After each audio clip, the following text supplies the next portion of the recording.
ব্যারাকপুরের দাদা বৌদির কথা শুনলেই মাথায় আসে বিরিয়ানি।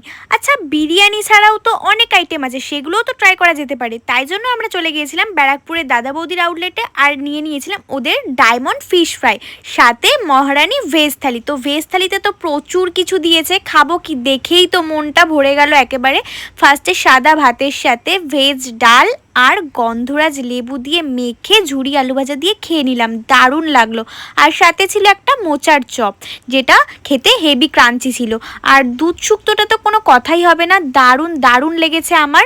আর তারপরে দেখো মটর পনির দিয়ে সাদা ভাতটা মেখে খেতেও কিন্তু অসম্ভব সুন্দর লেগেছে। একটা মিক্সড ভেজ ছিল, যেটা আমাদের পুরো বাড়ির স্বাদের মতন খেতে হয়েছে, পেঁয়াজ দিয়ে খেয়ে নিলাম। আর দেখো তারপরে ছিল ফ্রাইড রাইস, এটা একটা মানুষের জন্য খাওয়া অসম্ভব, মানে শেয়ারেবল তোমরা করে খেতে পারো, আমি তো একা গোটা খেতেই পারিনি। তারপরে ছিল আমের চাটনি, পাঁপড়, একটা দইয়ের ঘোল, মিষ্টি। ইটস ডান।